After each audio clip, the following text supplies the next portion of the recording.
आपने ये जो शुरू किया ये आरएसएस और भारतीय जनता पार्टी के दबाव में शुरू किया, या फिर आपको लगता था कि नहीं ये बहुत जेन्युइन कंसर्न है और ये हमको रामायण सम्मेलन करना चाहिए, रामचरितमानस पाठ, ये जो भी चीजें तो हैं जो हम हमारे दिनचर्या में है और उसे जो दिनचर्या में है, हमारे व्यवहार में है, हमारे आचरण में है, यदि उससे हम सार्वजनिक रूप से कोई कार्यक्रम करते हैं तो इसमें वो बात कहाँ से आ गई जो आरएसएस और बीजेपी हिंदुत्व। आप सार्वजनिक जीवन में नेता जो कुछ करते हैं सरकार में, तो उसके कोई न कोई मकसद होते हैं। नहीं, इसमें कोई मकसद नहीं है। भाई मैं पहले बता रहा था, छत्तीसगढ़ को या तो खदान के नाम से जानते थे या नक्सली के नाम से जानते थे, जबकि हमारे आदिवासियों की इतने मतलब प्राचीन परंपराएं, उसकी संस्कृति है। कभी देश और दुनिया के मानचित्र में लाने की कोशिश की गई? नहीं किया गया। चाहे वो देवगुड़ी निर्माण की बात हो, चाहे गोटुल के निर्माण की बात हो, पेनगुड़ी हो, ठाकुर देव हो, शीतला है, सांस्कृतिक चीजें तो जो है वो तो है ही। तो फिर और क्या? हिंदुत्व वाली बात पे तो ये सारी संस्कृति से जुड़ा हुआ है, दिनचर्या से हमारे जुड़ा हुआ है। उसको हमने कुछ बहुत स्पेसिफिक एक दो बताइए भला। जैसे छत्तीसगढ़ में कभी मतलब बहुत रेयर है कि कोई, क्योंकि अच्छा मैं इस सवाल पे उससे पहले मेरे दिमाग में एक और सवाल आ गया उसके बारे में। क्या ये इसलिए भी बहुत आसान है ये राजनीति कर पाना हिंदू की, क्योंकि यहाँ पर माइनॉरिटी अल्पसंख्यक जो आबादी बहुत कम है, तो उसको एक तरह से दरकिनार करके भी कोई दरकिनार करने से कोई बहुत ज्यादा पॉलिटिकल नुकसान नहीं होने वाला, इसलिए भी आप इतने भरोसे के साथ ये हिंदुत्व वाली राजनीति कर पाते हैं? अब अल्पसंख्यक आप किसको किसको मानते हैं? ईसाई, मुसलमान, जैन, बौद्ध, जो लोग है ना। तो यदि आप बौद्धों के हिसाब से कहें, बौद्ध भी हैं, मतलब पूरे दुनिया में सबसे बड़ा यदि बुद्ध परिसर कहीं है हमारे छत्तीसगढ़ में, सिरपुर 10 वर्ग किलोमीटर फैला हुआ। अब उसको हम लोग सहजने उसको विकसित करने की कोशिश कर रहे हैं। उसके अभी जैसे G20 वगैरह कार्यक्रम होगा तो जितने विदेशी मेहमान आएंगे हमारी कोशिश होगी कि वहाँ उसको ले जाएं, दिखाएं।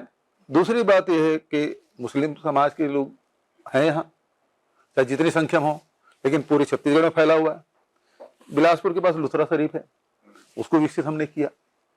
तो ऐसा नहीं है कि जो अल्पसंख्यक उसको हमने दरकिनार कर दिया। उसके यदि यहाँ पे प्राचीन यदि कोई स्थल है और सबके धार्मिक स्थल है तो उसको विकसित करने की सरकार ने कोशिश की है। मैं अपने पहले वाले आप सवाल जो मैं भूल गया, जो जिसके बीच में ये सवाल मुझे याद आ गया, वो ये सवाल था कवर्धा की घटना। छत्तीसगढ़ में बहुत ज्यादा कभी भी इस तरह की चीजें सुनने में नहीं आई कि सांप्रदायिक दंगे हो जाएं और कर्फ्यू लग जाए।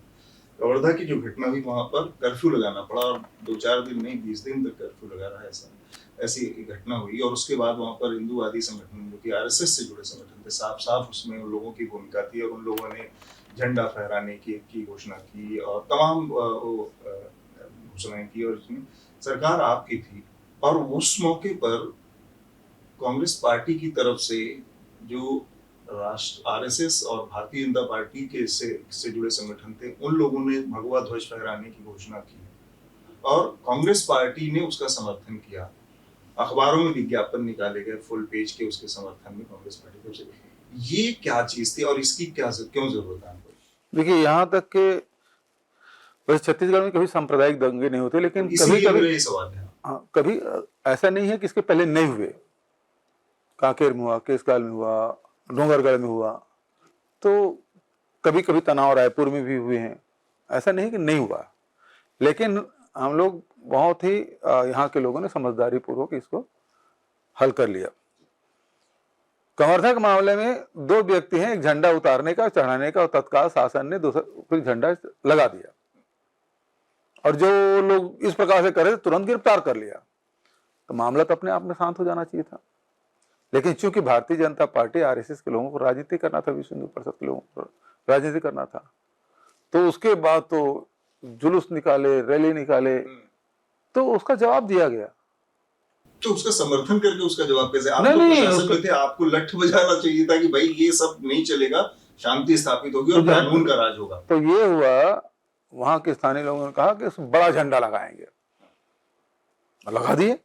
बताने का मतलब ये है कि हम सभी धर्मों का सम्मान करते हैं और किसी की भावना का आहत भी नहीं करना चाहते, लेकिन दूसरे लोग, उनकी गिरफ्तारी हुई और कोर्ट में चालान प्रस्तुत हुआ, लोकसभा अध्यक्ष तक के मामला गया गया कि नहीं गया? तो एक तरफ वोट भी चाहते हैं, दूसरी तरफ डरते भी हैं।